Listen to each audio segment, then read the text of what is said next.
নেতৃত্ব দাঁড়িয়ে আছে। আজকে আমি আপনাদের কাছে একটি মাত্র আবেদন জানাবো, আসুন আমরা যারা এই রাজনীতিতে আসি, আমরা আমাদের ব্যক্তিগত লোভ, ব্যক্তিগত আকাঙ্ক্ষা এগুলিকে জলাঞ্জলি দিয়ে মতো এক পাশে সরিয়ে রেখে আমরা যে জনগণের কথা বলে রাজনীতি করি, সামগ্রিকভাবে দেশের মানুষ কিসে ভালো থাকবে, যে গণতন্ত্রের লড়াই আমরা 17টি বছর আমাদের জীবন থেকে শেষ করে দিয়েছি, যে গণতন্ত্র প্রতিষ্ঠা ভোটের অধিকার পাওয়ার জন্য আমাদের হাজারো হাজার তরুণ যুবক স্বেচ্ছাসেবক দল যারা করেছে, যুব দল করে, ছাত্র দল করে, তাদের জীবন থেকে 17টি মূল্যবান সময় পার হয়ে গেছে। সেই যে মূল্য আমরা দিয়েছি, সেই যে 1400-1500 মানুষ জীবন দান করলো, সেই রক্তের উপরে আমরা আজকে দাঁড়িয়ে আছি। আজকে প্রায় 2000-এর উপরে মতো আমাদের মানুষ, তারও বেশি, প্রায় 20,000 তারা কাতরাচ্ছে, তারা পঙ্গু হয়ে গেছে। তো এদের জীবনের বিনিময়ে আজকে স্বস্তি কিন্তু আমাদের আছে। এইখানে তো আমরা একটা দোয়া মাহফিল করতে গেলে আতঙ্কে ছিলাম, তাই না? এরকম অবস্থা পরিবর্তন থেকে এই ত্যাগের বিনিময়ে, অর্থাৎ এই টিকির মূল্য দিয়ে আমাদেরকে স্থায়ী করবার জন্যে আসুন আমরা সবাই ঐক্যবদ্ধ হই। আজকে আমাদের একটি দায়িত্ব আগামীতে যে জাতীয় সংসদ নির্বাচন, সেই নির্বাচনের আগে আমরা মানুষকে বোঝাতে সক্ষম হব। সকল প্রতিরোধ আমরা জানি আমাদের বিরুদ্ধে সমস্ত অবশক্তি এক হবে, সেটির বিরুদ্ধে লড়াই করে আমরা 17 বছর টিকে ছিলাম।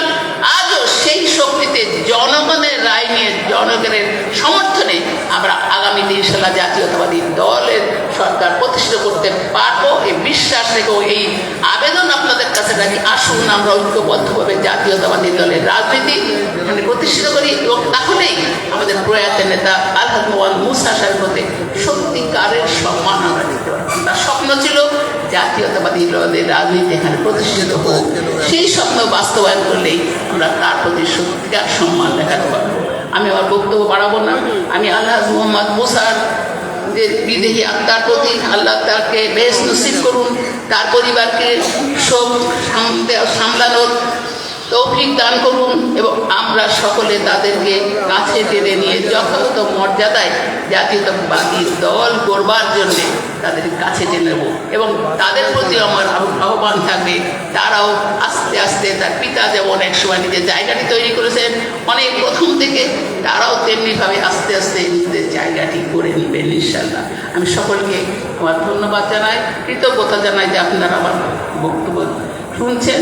আমরা এই স্মরণ সভায় আপনাদের জন্য আমি আসতে পেরেছি। আমি আবারও আপনাদের সকলকে ধন্যবাদ জানিয়ে আমার বক্তব্য শেষ করছি।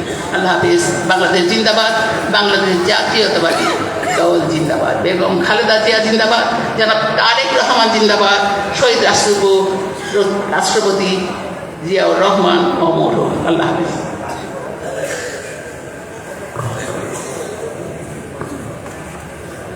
বিসমিল্লাহির রহমানির রহিম। সম্মানিত আজকের এই স্মরণ সভার প্রধান অতিথি, বিশেষ অতিথি, সম্মানিত নেতৃবৃন্দ, প্রিয় সহকর্মী ভাইয়েরা, আসসালামু আলাইকুম। বক্তব্য দেওয়ার সময় নাই, শুধুমাত্র একটি কথা বলবো যে মোহাম্মদ মুসা আমার বড় ভাই ছিল। 1984 সাল থেকে তার সম্পর্ক ছিল তার সাথে।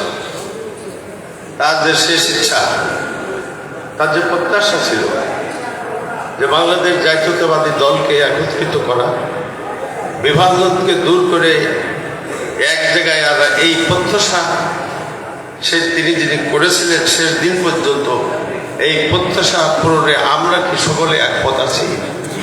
আছে।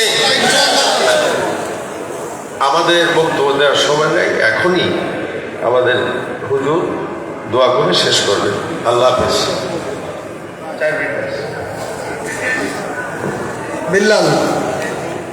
বিল্লাল মাইক বাইরে সাউন্ড সব বন্ধ করে দাও, শুধু ভিতরে সাউন্ড থাকবে আর মাঠে সাউন্ড থাকবে, ঠিক আছে?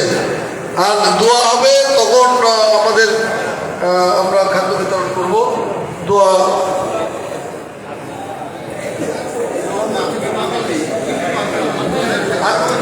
আমি এখন তো পিছনে কারো কাজ নেই।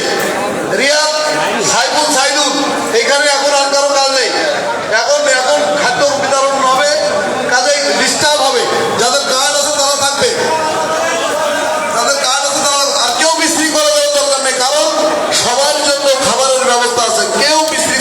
না। মুসা ভাইয়ের স্মরণ সভায় এসে মুসা ভাইয়ের কথা স্মরণ করে কেউ বিশৃঙ্খলা করবো না। সবার জন্য ইনশাল্লাহ খাবার ব্যবস্থা আছে। এবার